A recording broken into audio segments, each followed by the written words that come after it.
Salut les Anacalypsiens, bienvenue dans cette nouvelle vidéo d'Anacalypsie. Donc aujourd'hui, toute première vidéo de la scène, de la chaîne Anacalypsie WWE qui va très bientôt se modifier pour parler de sport en général et pas que du catch, même si principalement ce seront des vidéos sur WWE qui sortiront, mais voilà, je l'annonce. C'était un questionnement qu'on avait avec le maître d'Anacalypsie au moment de créer ces petites chaînes. Est-ce qu'on doit faire vraiment du catch puis du sport à côté séparément, sachant que le catch allait prendre beaucoup de place, ou quand même mixer les deux? Au final, on va quand même mixer les deux. Tout simplement parce qu'il y aura une chaîne création qui va sortir, comme ça fait 8 chaînes, et comme le 8 est mon chiffre fétiche, j'ai pas forcément envie qu'il y en ait une 9ème, quoi. Voilà. Tout est une question de chiffres. Du coup, aujourd'hui, on va parler de Clash at the Castle, le pay-per-view qui a eu lieu dimanche dernier, donc je tourne quelques jours plus tard, donc je vais parler un peu de ce que j'ai mis dans mes notes, même si de mémoire, ça fait déjà 3-4 jours que c'est passé. Bien sûr, la vidéo sort très tard comparé au moment où est sorti le show, mais au vu de la qualité du show, je tenais quand même à en parler parce qu'effectivement il y a plusieurs shows que j'ai regardés, certains que j'avais même enregistrés, d'autres que j'avais pas eu le temps d'enregistrer, et au final je mettais trop de temps à faire le montage, du coup je les mettais pas, et en même temps les shows étaient moyens, quoi. C'est vrai que avant que Triple H prenne le pouvoir, euh, les pay-per-view étaient quand même assez moyens, à part le pay-per-view que je trouvais vraiment excellent à chaque fois. Le début de show et le milieu de carte, c'était souvent très moyen. Alors des fois il y avait un petit match génial, comme les Street Profits contre les Usos, je ne sais plus à quel show. Alors ils se sont affrontés 2 fois ces derniers temps dans les pay-per-view, mais du coup c'est pas le tout dernier qui était vraiment mauvais, mais celui encore d'avant qui était vraiment extraordinaire. Parce que du coup il y a celui avec Jeff Jarrett en arbitre spécial, celui-là il est nul. Mais du coup je parle de celui qui s'est passé dans le pay-per-view encore d'avant, mais du coup comme ça fait déjà au moins 2-3 mois, voilà, je ne me souviens plus du nom du show, mais voilà, des fois il y a des petits matchs de milieu de carte qui sont excellents, mais dans la majorité des cas c'était surtout le pay-per-view qui était excellent et le reste plutôt moyen. Que là, avec Clash at the Castle, j'ai aimé quasiment tous les matchs. Et c'est plutôt rare que dans un pay-per-view, j'aime à peu près tous les matchs. Même à SummerSlam, mais voilà, comme tout était déjà prêt avant que Triple H prenne la main sur le show, même si on a vu le retour de Bayley, que tout le monde sait que j'adore, même si là, du coup, je crois que je cache Bayley. Oui, on voit là, le tout petit truc là, c'est Bayley. Mais du coup, voilà, autour de Bayley, Dakota Kai, Io Shirai, voilà, tout ça, on doute bien que c'est Triple H qui les a fait revenir ensemble, parce que de toute façon, ce sont des anciennes NXT. Donc voilà. Mais le show en lui-même était quand même assez moyen, faut le dire. Hein. Par le main event qui était incroyable, le reste c'était plutôt moyen. Mais aujourd'hui, voilà, je tenais à parler absolument de ce show parce qu'il était vraiment très bon. Je suis désolé de le sortir en retard, mais en ce moment, voilà, je travaille toujours, je commence un master en même temps, donc pas mal de choses en même temps, pas mal de travail à la maison aussi par rapport aux cours. Donc voilà, c'est possible que de temps en temps, il y a également d'autres shows qui sortent un peu en retard ou des choses comme ça. Je m'en excuse à l'avance, mais voilà, je peux pas non plus faire autrement. Les cours doivent quand même passer avant la chaîne YouTube entre guillemets, parce que voilà, j'ai quand même des examens, enfin j'aurai des devoirs à rendre, j'aurai une soutenance de mémoire à faire aussi, donc forcément tout ça doit quand même être plus important puisque c'est mon avenir qui est en jeu là-dessus. Bref, donc j'espère que vous comprendrez pourquoi jusqu'au mois de mai 2023, c'est fort possible que certaines vidéos de show, de pay-per-view, je pensais aussi à faire des vidéos sur NXT parce qu'il n'y a qu'un seul youtubeur qui en parle. Je me suis dit pourquoi pas également parler d'NXT parce que tous les gros youtubeurs les plus regardés n'en parlent quasiment pas.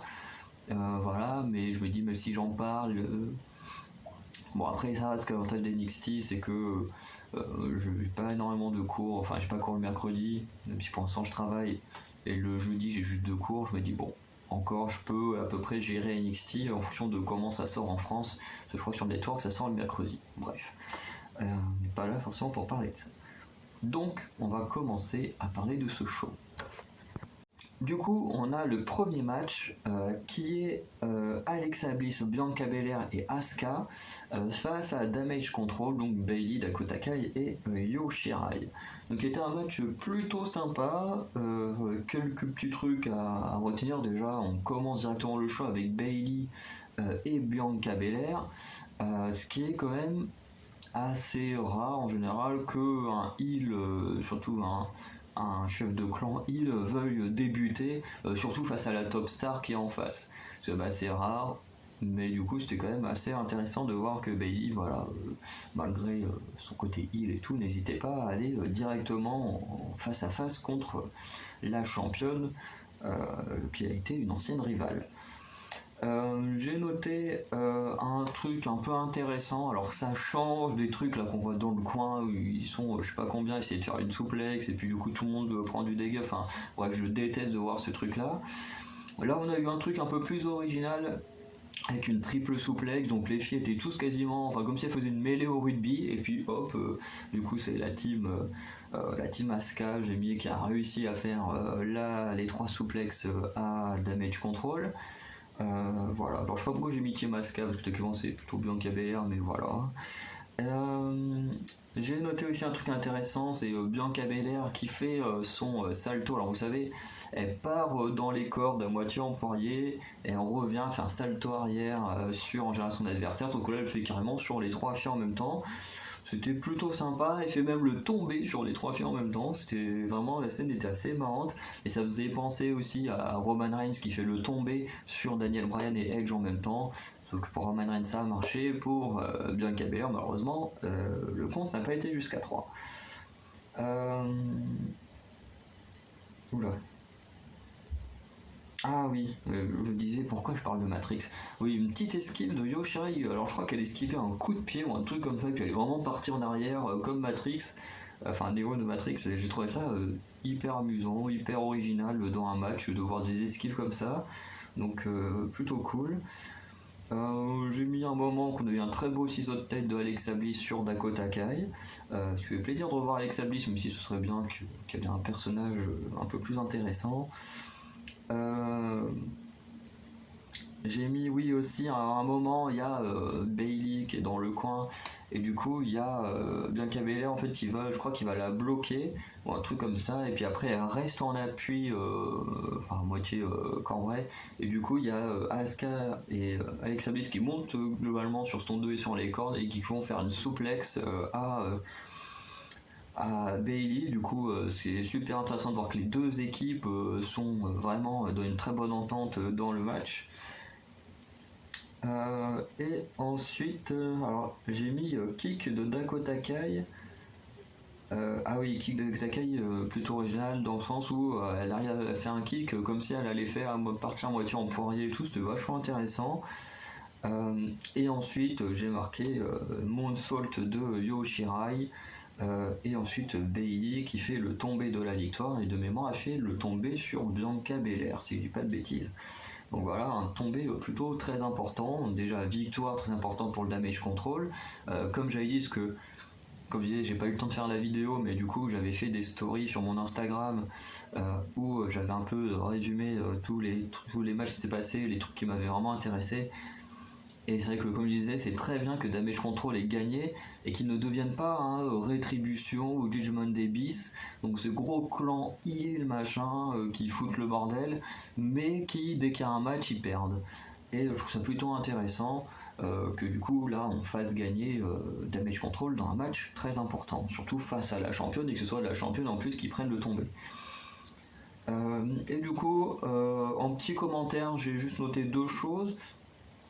Bah du coup j'ai à peu près d'en parler, donc la bonne équipe a gagné, donc Damage Control, parce que voilà, c'est chiant de voir des clans heal hyper badass, qui détruisent tout le monde dans les weekly, et qui au final dès qu'ils ont un match important, bah ils perdent, franchement c'est un peu nul comme booking de clan hyper important comme ça, donc c'est bien que Damage Control ne devienne pas comme ces autres clans. Et deuxième chose, qu'on retrouve vraiment de beaux enchaînements, j'ai plutôt parlé aussi avant, mais voilà, du côté de Damage Control, il y a eu pas mal de beaux petits enchaînements, alors j'ai trouvé moins impressionnant, c'est pour ça que je les ai pas notés, mais ça matchait super bien entre les trois filles, notamment la fin, hein, qui est un gros enchaînement où Bianca Belair prend pas mal de dégâts et puis du coup se prend le tombé. Et comme je disais, la triple souplex de la team de Bianca Belair, quand ils vont dans le coin pour faire la souplex en prenant appui sur le dos de Bianca Belair et tout, enfin bref, dans les deux équipes, vraiment ça matchait super bien, il y avait une bonne combinaison d'équipes, franchement c'était génial. Et du coup, le match, j'ai mis 3 sur 5, tout simplement parce que même si le match est très cool, très intéressant, il n'explose pas non plus plus que ça, quoi. Je veux dire, il y a des matchs qui sont beaucoup plus impressionnants à voir que ça. Là, c'était bien, mais on sent que voilà, il y a encore besoin que les deux équipes prennent un peu plus d'importance. Surtout que d'un côté, on a Asuka et Alexa Bliss sont vraiment en équipe, mais on a rajouté un peu d'un KBLR pour faire face à Bayley. Et de l'autre côté, on a un clan qui est quand même encore nouveau et qui a besoin aussi de se développer un peu plus en tant qu'équipe. Mais en tout cas, le match était quand même très bien à voir. Bon, du coup, on va passer à la suite.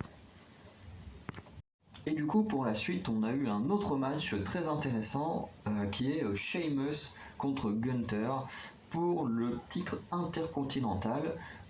Et c'était un match vraiment sympathique. Du coup, j'ai noté, on a un moment Sheamus qui se prend un big boot dans la tronche et c'est vraiment hyper intéressant parce que habituellement c'est Sheamus qui fout des big boots aux autres et là que ce soit lui qui le prenne, j'ai trouvé ça vraiment très très cool. Ensuite, j'ai mis un passage qui était quand même assez impressionnant. C'est Sheamus qui se prend une ATMI de la part de Gunther et qui tombe à l'extérieur du ring. C'était assez impressionnant parce que Sheamus est plus un combattant, un gars qui reste au sol, quoi. Monter sur les troisième cordes, tout ça, c'est pas vraiment sa spécialité. Et encore moins de se taper des chutes d'aussi haut, quoi. Ah oui, j'ai écrit n'importe quoi. Des fois j'ai mis Walter, des fois j'ai mis Gunther, bref. J'ai mis un truc que j'avais trouvé cool, c'est Gunther qui fait le Walls of Jericho. C'était plutôt très cool. Bon, Sheamus va réussir à sortir de la soumission, mais c'est quand même hyper cool de voir la soumission de Jericho comme ça dans un match. Alors j'ai mis oui, Sheamus, en fait pendant une bonne partie du match, Sheamus il essaye de faire, vous savez, quand il bloque les gens comme ça dans les cordes et après il les frappe comme ça sur la poitrine, il a essayé de le faire plusieurs fois à Gunther, sauf que à chaque fois Gunther arrivait à se dégager plutôt facilement, de manière maligne et tout. Et à un moment, il l'envoie dans la table des commentateurs, et puis là il attrape, qu'il le fait là. Et ensuite il part un moment, alors, apparemment il a réussi dans les cordes, je me souvenais pas qu'il le faisait de nouveau dans les cordes, mais je me souviens aussi qu'après il le fait dans la barricade, il se met dans le public, avec le public, et hop là il le frappe pendant que Gunther est au niveau de la barricade. Donc c'était plutôt sympa, on voit qu'ils ont voulu régaler la foule, parce que on était quand même au Pays de Galles et Sheamus est irlandais, donc on se doute bien qu'il y avait énormément de Britanniques et d'Européens qui étaient présents à ce show-là. J'ai mis aussi, chose très impressionnante de la part de Sheamus, une descente du genou de la troisième corde. Le genre de truc que j'avais encore jamais vu avec Sheamus, et pourtant j'ai vu un peu catcher il y a 10 ans quand je regardais le catch. Depuis que j'ai repris qu'il fait des matchs, je le vois, mais j'avais encore jamais vu faire ce genre de choses, donc c'est hyper cool. Et j'ai mis ensuite Gunther qui esquive un big boot, qui va faire un enchaînement avec une powerbomb mais qui ne suffira pas. Et au final, Gunther va gagner le match avec une corde à linge. Alors je ne connais pas trop les finishes et tout ça de Gunther, si ça se trouve c'est ça, mais c'est vrai que c'est un peu... Enfin je veux dire aujourd'hui quand on voit tous les beaux finishes et tout qu'il y a, c'est un peu léger de revoir des cordes à linge comme il y a 30-40 ans où du coup il n'y avait pas tous les nouveaux finishes d'aujourd'hui quoi. Mais bon, en tout cas il aura gagné comme ça. Du coup en commentaire, j'ai mis que c'était un peu intéressant le début, donc avant que le match commence, on a Gunther et Sheamus qui sont face à face, et on a tous leurs hommes qui se tabassent à côté, puis les deux mecs ils sont là, ils bougent pas, puis les deux sous-fils de Sheamus et de Gunther ils se tapent, et puis hop là ils finissent par sortir du ring, et puis à quitter le match, et comme ça il n'y a pas d'interférence dans ce match, ce qui était plutôt cool. Oui, j'ai juste fait un beau moonsault de Butch depuis la troisième corde. Je sais pas s'il a récupéré son nom de Pete Dunne ou si c'est toujours Butch. Non, je sais pas. Parce que certains catcheurs ont récupéré leur nom d'avant que Vince McMahon leur change, que je crois que Riddle est redevenu Matt Riddle, et je crois qu'il y a d'autres catcheurs aussi qui ont récupéré leur nom. Donc voilà. Qu'est-ce que j'ai mis d'autre Ah oui, la fin. C'est vrai que j'avais oublié cette fin où en fait Sheamus veut faire son sorte de big boot, sauf qu'en fait il arrive pas à lever la jambe, et puis il est en mode ah j'ai mal au dos, il se prend une grosse corde à linge dans la tronche, et du coup il perd.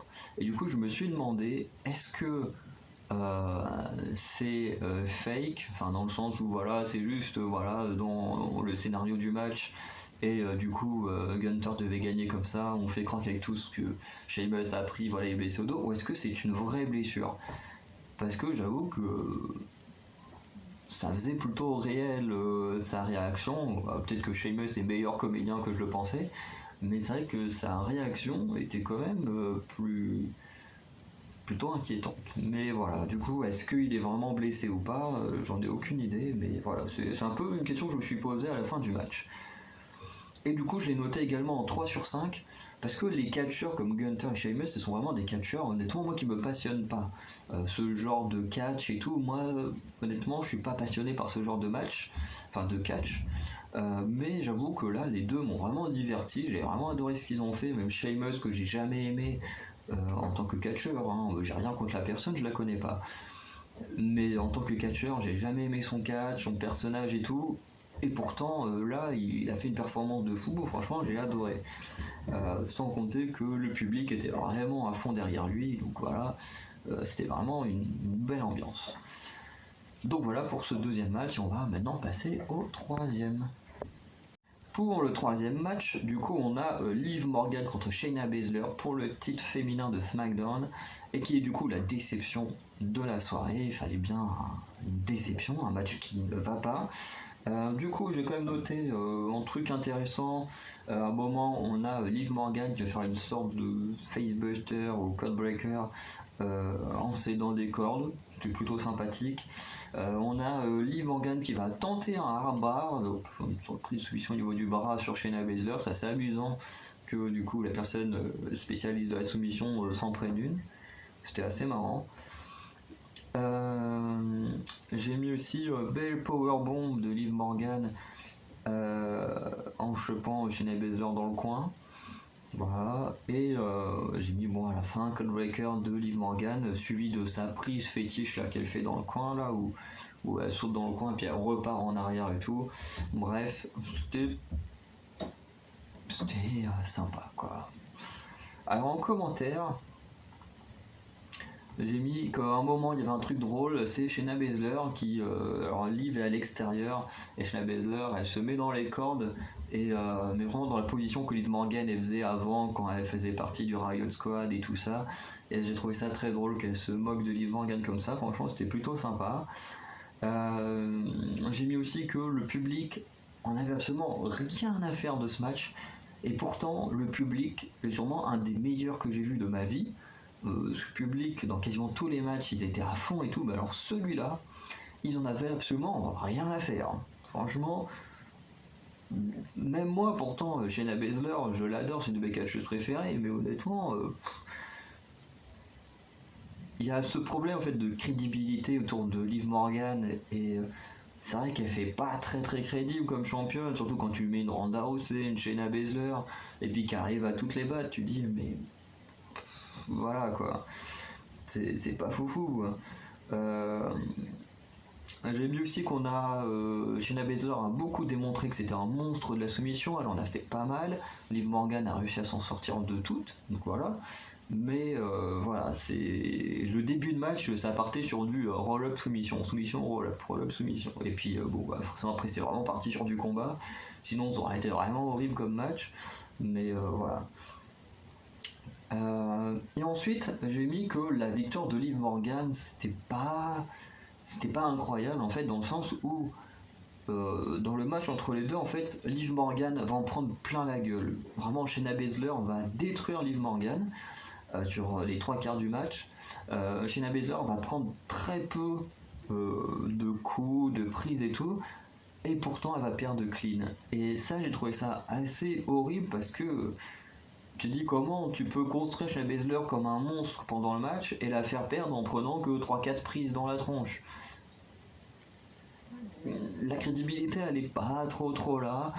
Bon voilà, Liv Morgan elle conserve son titre. Je suis très déçu parce que je voulais que Shayna Baszler remporte le titre.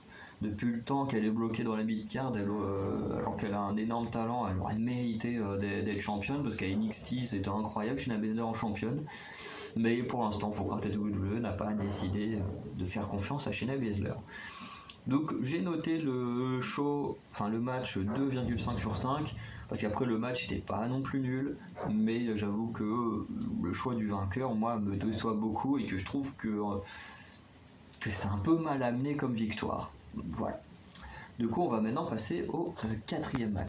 Donc pour ce quatrième match, on a Rey Mysterio et Edge face au Judgment Day, donc Finn Balor et Damian Priest. Alors du coup il y avait quelques petits trucs sympas. Alors j'ai mis un moment, il y a Damian Priest qui se prend la barricade dans les parties intimes. Je sais plus si c'est Rey Mysterio peut-être Rey Mysterio ou Dominique, bref quelqu'un qui intervient pendant qu'il voulait sauter de la barricade sûrement sur Edge ou enfin bref, et il y a quelqu'un qui lui tire le pied, prend la barricade entre les jambes. Alors d'habitude c'est les cordes, là c'est la barricade. Alors quand je dis d'habitude c'est pas pour Damian Priest, hein, mais quand il y a ce genre de choses qui arrivent c'est dans les cordes. C'est plutôt intéressant que là ça change, en plus la barricade ça doit quand même être assez conséquent de se les prendre dans les balls. Un truc qui était hyper cool, c'est Edge qui fait un 619, c'est génial. Voir quelqu'un d'aussi grand et tout faire un 619, réussir à passer entre les cordes, même si c'était quand même. On sentait que voilà, qu'au niveau du corps, vu comment il est, ça passait un peu limite entre les cordes, mais le 619 est bien passé. Ensuite, on a Rey Mysterio qui fait son splash de la troisième corde. Bon, ça n'a pas suffi, mais franchement, c'était génial. J'ai mis un spear de Edge Damian Priest entre la deuxième et troisième corde. Ça j'aime bien ces spears là. Spear qui avait à une époque envoyé Mick Foley dans une table en feu. J'ai mis 6 autres têtes de Rey Mysterio sur Finn Balor depuis la troisième corde. Bon, en même temps la voltige, la spécialité Rey Mysterio. Rey Mysterio qui, très intéressant, contrairement à Dominique qui n'a jamais osé frapper Rhea Ripley, quand Dominique est en danger, Rey Mysterio lui n'a pas hésité. Alors quand on voit le ralenti, on voit bien qu'il ne touche pas Rhea Ripley en fait, en faisant, il fait une sorte de suicide dive. En fait il tape dans Dominique et en fait avec l'impulsion du coup Rhea Ripley est propulsé contre la barricade, du coup prend du dégât comme ça. Mais voilà, ça reste quand même une attaque pour sauver son fils face à Rhea Ripley, alors que Dominique n'a jamais rien fait contre Rhea Ripley. Mais vu la politique de WWE, on doute bien que Rey Mysterio n'allait pas directement frapper Rhea Ripley. Et ensuite j'ai mis 619 de Rey Mysterio sur Finn Balor, suivi du spear de Edge pour la victoire. Donc déjà, comme je disais, Judgment Day, à part perdre leur match, ils font pas grand chose quoi. J'ai mis quand même, malgré ça, on avait des très beaux enchaînements entre Damian Priest et Finn Balor du côté du Judgment Day, alors pareil du côté Mysterio et Edge, hein. Et surtout la fin m'a beaucoup surpris. C'était des rumeurs qui avaient depuis longtemps, des choses comme ça, et là c'est vraiment arrivé. À la fin, Dominique Mysterio a envoyé un gros coup de pied dans les parties de Edge. En plus, c'est que c'est assez triste en même temps parce que du coup, Dominique il tourne heel et en même temps, c'était drôle parce que au moins il veut retirer son pied, il perd une chaussure, du coup il prend l'autre et puis il la jette par terre. C'était vraiment très drôle. Du coup, Dominique a fini sa soirée en chaussettes sur le ring. C'était marrant. Et du coup, il va se retourner contre son père parce que forcément, Rey Mysterio va essayer de le contrôler, de le calmer. Et là, il va envoyer un gros coup de corde à linge à son père. Du coup, Dominique tourne heel sur Edge et son propre père. Et du coup, au début, en fait, on a eu ce Judgment Day qui est mort de rire, qui se fout de la gueule de Edge et Rey Mysterio. Dominique qui s'en va. Et au final, bon bah voilà, comme là on est jeudi, forcément Raw est déjà passé, et finalement Dominique Mysterio fait désormais, oui c'est bien Dominique Mysterio, fait désormais partie du Judgment Day, donc à voir ce qu'ils feront avec Dominique et Rey Mysterio à travers cette rivalité. En tout cas, je l'ai mis 3 sur 5. Le match était plutôt bien, c'était un très bon match. À côté de ça, bon, le victoire finale, c'est un peu chiant parce qu'en weekly, Judgment Day, il détruit tout, il domine tout, et à chaque fois en pay-per-view, il perd tout. Ça, c'est un petit peu chiant pour un clan censé tout détruire et être puissant. Mais bon, c'est comme ça, quoi. Désolé Judgment Day qu'on vous traite de cette manière. Hein. Faites-les gagner également au moins une victoire en pay-per-view, je pense que ça leur ferait du bien. Et voilà, puis il y a aussi un petit point supplémentaire, surtout pour le heel turn de Dominique qui m'a pas mal surpris, parce que je ne m'attendais pas du tout à ce que ça arrive maintenant. Donc voilà, un petit 3 sur 5, c'est plutôt une bonne note. Donc on va maintenant passer à l'avant-dernier match. Donc le suivant match, c'est le Matt Riddle contre Seth Rollins, qui était vraiment pas mal. Mais là, on est passé à un petit stade supérieur par rapport aux autres matchs. Du coup, j'ai noté un moment, on a Rollins qui récupère Riddle sur ses épaules, comme s'il allait faire une powerbomb pour le lancer dans la barricade. Donc en général, quand il y a ce genre de prise, je trouve que Seth Rollins se fait dans le coin. Là, ils l'ont fait sur la barricade, c'est plutôt intéressant. Il y a également eu un suicide dive de Seth Rollins. Également une sorte de drop kick ou coup de grâce de Seth Rollins sur Riddle qui était coincé dans les cordes. Alors vous savez, quand vous avez les cordes comme ça, normalement vous êtes debout, enfin du coup là assis comme ça, et du coup il était là, la tête en bas et les pieds coincés en haut, et du coup Seth Rollins est venu là et lui a sauté dessus en pleine poitrine. Donc voilà, ça fait une sorte de coup de grâce. Voilà, c'était une prise très intéressante. J'avais déjà vu d'autres catcheurs le faire. C'est quand même assez rare, mais voilà, c'était plutôt impressionnant. On a quand même une souplex de Seth Rollins depuis la 3e corde, suivi direct d'une souplex de Riddle sur Seth Rollins. C'était impressionnant. Parce que le gars il vient à peine de se prendre d'une souplex, il se relève direct, il en envoie une à son adversaire. C'était vraiment très cool à voir. On a quand même Seth Rollins qui va réussir son pedigree qui ne sera pas suffisant. Il va même piquer le DDT dans les cordes de Randy Orton. Ça aussi c'était vraiment très cool. Et on reparlera un petit truc après. On a ensuite Seth Rollins qui va esquiver un coup de chaise et qui va envoyer le stomp sur Riddle pendant qu'il essaie de remonter dans le ring. Et ensuite il va même faire un stomp en sautant de la 3e corde pour la victoire. Et oui, Seth Rollins, après toutes ses défaites en pay-per-view ces derniers mois, il remporte enfin une victoire. Du coup, ce match, je l'ai noté 3,5 sur 5.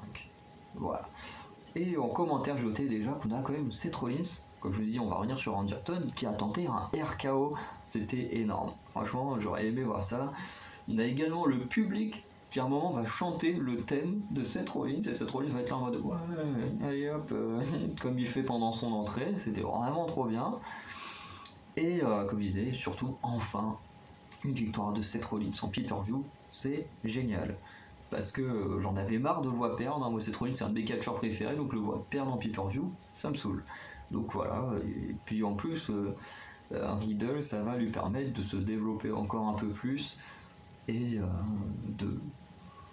d'affronter d'autres gens, et peut-être dans quelques années avoir une revanche contre Seth Rollins et de battre Seth Rollins, ça pourrait être intéressant. Mais voilà, c'était un match qui était vraiment très bon. Un peu déçu que ce soit pas un un match sans disqualification, un truc comme ça. Je pense que ça aurait pu aller encore plus loin. Parce qu'on sentait vraiment que Riddle voulait en découdre et que Seth Rollins, comme il avait pas mal le dessus, lui il s'amusait et tout. Mais je pense que ouais, dans un match sans disqualification, on aurait pu avoir un truc encore plus incroyable que ça. Mais bon, c'était déjà pas mal. Donc voilà, on va désormais passer au pay-per-view. Et ce pay-per-view, on a Drew McIntyre, voilà j'ai mal écrit ça, Drew McIntyre contre Roman Reigns pour le titre Undisputed, donc WWE et Universal. Match qui était plutôt pas mal, enfin je dis pas mal, c'était quand même le meilleur show de la soirée, mais voilà, moi j'ai beaucoup de mal avec Drew McIntyre, mais voilà, c'était quand même un bon match. Donc j'ai mis début de match bien dominé par Drew McIntyre, qui va totalement prendre le contrôle du match. Et en plus il a un public qui est totalement à fond derrière lui, au point qu'à un moment Roman Reigns, il a repris le dessus, il va prendre un micro pour demander à être reconnu comme le chef tribal, chose que le public ne fera pas. Voilà. Et en plus au passage il se prend un bon gros coup de boule de la part de Drew McIntyre. J'ai noté aussi un moment qu'on avait un beau spinebuster de la part de Drew McIntyre. Et encore un peu plus tard, on a Roman Reigns qui va faire un rock bottom, donc le finisher de son cousin The Rock. Et ça aussi, c'était très cool à voir. On a un moment également le Superman Punch contré par un DDT. Attends. Oui, si c'est ça. Et ensuite, juste après, on a direct le Claymore Kick qui est contré par le Superman Punch qui cette fois réussira à passer, mais ça ne suffira pas. On a également un Spear qui sera contré, mais qui passera tout de même, parce que vous savez, voilà, il va faire son Spear, il va être contré, il va repartir dans les cordes, et là, bam, réussir à placer son Spear, mais ce n'est pas suffisant. Roman Reigns va également placer sa guillotine sur Drew McIntyre, sauf que forcément ça ne suffit pas. Chose impressionnante, Drew McIntyre va faire un spear sur Roman Reigns à travers la barricade, c'était plutôt cool à voir.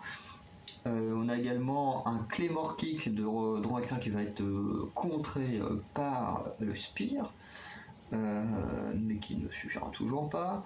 On a Roman Reigns qui va se prendre un Claymore Kick dans le dos, alors que ça c'est assez original, mais il va se prendre un Claymore Kick dans le dos parce qu'il s'est énervé sur l'arbitre et il hésite à frapper l'arbitre, du coup il s'est pris un Claymore dans le dos. On a également Austin Theory qui va se ramener avec sa mallette pour tenter un cash-in, sauf qu'il va prendre une grosse droite de Tyson Fury qui est un boxeur britannique, voilà. Du coup il a été mis KO direct, KO technique. Voilà, donc il a juste ramené la mallette, au moment où il disait vas-y cache-le, il s'est pris la droite, donc voilà, la mallette n'a pas encore été encaissée. On a Roman Reigns qui tenait une chaise à se prendre un Claymore Kick dans la tronche, ce qui ne suffira pas. Drew va à nouveau faire un spear sur Roman Reigns, suivi du Claymore Kick. Et il va commencer à faire le tomber. 1, 2, et là l'arbitre se fait éjecter à l'extérieur du ring. Et qui c'est qu'on voit? Solo Sikoa, le petit frère de Jey et Jimmy Uso, et accessoirement le cousin de The Rock et Roman Reigns, qui du coup vient sauver son cousin tout simplement. Et du coup, Drew McIntyre va vouloir l'attaquer. Du coup, Solo Sikoa va l'attraper par la tête. Il va tomber en dehors du ring. Enfin, lui, il redescend en dehors du ring. Sauf que du coup, pour Drew McIntyre, ça lui fait un étranglement dans les cordes. Il va repartir en arrière. Du coup, il se prend le spear de Roman Reigns. Et du coup, Roman Reigns remporte le match comme ça.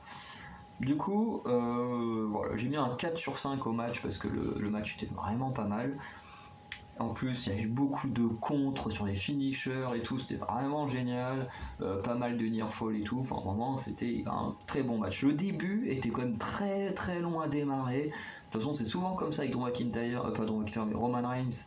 Les matchs sont toujours longs au début, puis d'un coup, il se passe trop de choses au bout d'un moment. C'est souvent comme ça, mais ça fait toujours du bien de voir ces matchs-là. Du coup, en commentaire, j'ai noté qu'on avait un public qui était absolument génial, qui acclamait Drew McIntyre comme il n'y a pas, tout comme ils ont acclamé Bianca Belair, Bayley ou encore Sheamus.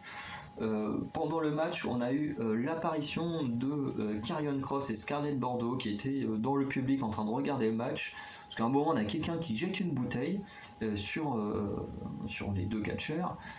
Et là, t'as Drew McIntyre qui sort dans le truc, tu dis, mais pourquoi il fait ça? Enfin, il va quand même pas engueuler un de ses fans, quoi. Donc, quasiment tout le monde est là, sûrement pour Drew McIntyre. Tu te dis, il va quand même pas engueuler quelqu'un. Et puis à un moment, la caméra elle tourne, puis là, effectivement, tu vois Karrion Kross et prêt à en découdre avec Drew McIntyre. Et t'as quand même Scarlett Bordeaux qui essaye de le retenir. Donc voilà, on nous rappelle que Karrion Kross est là, quoi, et est prêt à prendre sa chance pour le titre. On a également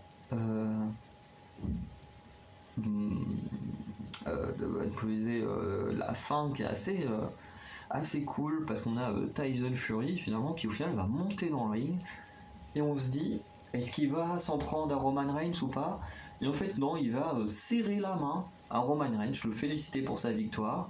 Du coup Roman Reigns va partir en plus aux côtés de Solo Sikoa, donc ce qui a l'air de confirmer la présence de Solo Sikoa au sein de j'ai oublié le clan The Bloodline. Donc voilà. Du coup les trois frères, les Uso et Sikoa vont être réunis ensemble, ce qui est assez cool. Ensuite on a Tyson Fury qui va relever Drew McIntyre, qui va également féliciter Drew McIntyre. Alors au début quand il félicite Roman Reigns, il se prend quand même une petite huée dans la tronche et tout, les gens ils sont en mode non mais oh, c'est Roman Reigns quoi, c'est le méchant et tout. Et du coup ensuite quand il relève Drew McIntyre qui le félicite et tout, il fait une petite promo pour féliciter et tout, là du coup le public il est heureux et tout, et puis d'un coup on a les deux qui se mettent à chanter une chanson, alors je sais pas c'est quoi comme chanson, mais ils se mettent à le chanter tous les deux, le public est content, enfin bref, ils sont tous en train de célébrer ensemble, malgré la victoire de leur héros Drew McIntyre. Et j'ai trouvé ça plutôt cool, j'ai pas compris pourquoi ils se mettaient à chanter, mais c'était plutôt une fin cool, une belle célébration avec le public. Donc voilà, c'était un très bon match avec tout ce qui s'est passé autour. Pour conclure sur ce show, on peut dire que c'était un bon show, un très bon show, vu ce qu'on a eu tout le reste de l'année. Et franchement, j'ai trouvé ça génial. Quasiment que des bons matchs, même avec des catcheurs que j'aime pas à la base, j'ai réussi à apprécier leur match, ce qui n'était pas le cas sous Vince McMahon. Et je trouvais ça vraiment incroyable de me faire aimer des matchs de catcheurs que j'ai du mal à aimer de base. Franchement, bravo à toi Triple H d'avoir réussi cet exploit. Après comme quelques déceptions pour Shayna Baszler, mais voilà, peut-être qu'elle aura une chance une autre fois. On ne sait pas, on ne sait jamais ce qui peut se passer à l'avenir. Je voulais dire quoi d'autre, que j'ai hâte d'un show, enfin même deux shows qui vont être forcément bookés par Triple H que j'ai très envie de voir. Ce sont les Survivor Series. Très hâte de voir ça. Et en plus j'ai une idée d'un truc qui pourrait être absolument génial pour le retour de Bray Wyatt par rapport à Survivor Series. Je ferai une vidéo dessus. J'ai une idée qui pourrait être géniale avec Bray Wyatt et Austin Theory et je vous raconterai ça par rapport à un vieux truc qui s'est passé. Vous m'en direz des nouvelles, mais franchement si ça devait arriver ce serait incroyable, même s'il y a quasiment zéro chance, mais franchement je vous ferai une petite vidéo de mon idée de ce qui pourrait se passer au Survivor Series avec Bray Wyatt et Austin Theory et franchement si ça arrive je pense que ça peut être un truc énorme. Bref, voilà. Et aussi également, pour ceux qui ont vu Raw, le retour de Braun Strowman, mais je suis hyper heureux de revoir Braun Strowman. J'ai hâte de le voir en pay-per-view faire des trucs de fou parce que franchement il s'améliorait énormément avant d'être viré. Savoir qu'il est de retour, ça fait énormément plaisir. Et pareil, je vous ferai une petite vidéo sur les catcheurs que j'adorerais revoir à la WWE, en sachant que là on a Bobby Fish qui a eu son contrat qui n'a pas été renouvelé. Il y a d'autres personnes que j'aimerais voir et tout, mais également j'ai vu ça en me levant ce matin, Aleister Black qui apparemment n'a pas non plus renouvelé son contrat. En plus Aleister Black j'ai jamais aimé sous l'ère Vince McMahon, j'ai jamais trop suivi AEW, mais apparemment il voulait partir parce que il aimait pas trop son booking là-bas. Mais je pense que sous Triple H, peut-être que enfin s'il revient, hein, mais sous l'ère Triple H, peut-être que je pourrais aimer Aleister Black. Bon, je ne demande que ça, d'aimer les catcheurs, hein, et de ne pas me dire oh, c'est nul ce qu'il fait. Voilà, je ne demande que ça, à pouvoir tous les aimer. Ce qui ne peut pas forcément être le cas quand ils sont mal bookés. Bref. En tout cas, on va arrêter la vidéo là, parce que je pense qu'elle va être un peu longue. Mais je tenais absolument à parler de ce show, qui en tout cas est pour moi, actuellement, le meilleur show de l'année. Je pense qu'à la fin de l'année, je ferai une petite tier list des PLE qui ont eu lieu, parce que pour l'instant je crois qu'on dit toujours PLE, pas encore, enfin je sais pas si ça redeviendra pay-per-view, mais voilà. Parce que pareil, Triple H a rechangé des termes, comme ils étaient avant. Je pense que je ferai une tier list des shows que j'ai préférés dans l'année. Voilà. Je pense que ça peut être assez intéressant de refaire une petite rétrospective des PLE. Mais ça tombera, ça sortira forcément en janvier, une fois qu'il y aura eu le dernier pay-per-view qui je crois est en novembre. Parce que non, du coup la vidéo sortira en décembre, parce que je crois qu'il n'y a pas de PLE en décembre, parce qu'il y a le Day One le 1er janvier. Bref, on arrête là et on se dit à très bientôt pour de nouvelles vidéos, notamment les catcheurs et catcheuses que j'aimerais revoir à la WWE, et également une vidéo sur mon idée de ce qui pourrait se passer au Survivor Series avec Bray Wyatt et Austin Theory. Du coup, je vous dis à très bientôt pour de nouvelles vidéos. N'hésitez pas à aller checker les autres chaînes YouTube si vous trouvez des choses qui pouvaient vous plaire. Regardez. Je crois que j'ai mon écran qui bug. Oula, ça a bugué pendant pas loin de 10 secondes. Je suis désolé si pour vous, vous avez juste moi en train de juste regarder mon écran sans rien dire. Bref, n'hésitez pas à aller regarder mes autres chaînes YouTube, comme je voulais le dire. De toute façon, tous les liens sont en description. N'hésitez pas à aller voir si les thèmes vous plaisent. Et on se dit à très bientôt pour de nouvelles vidéos. Allez, ciao les Anakinpiens.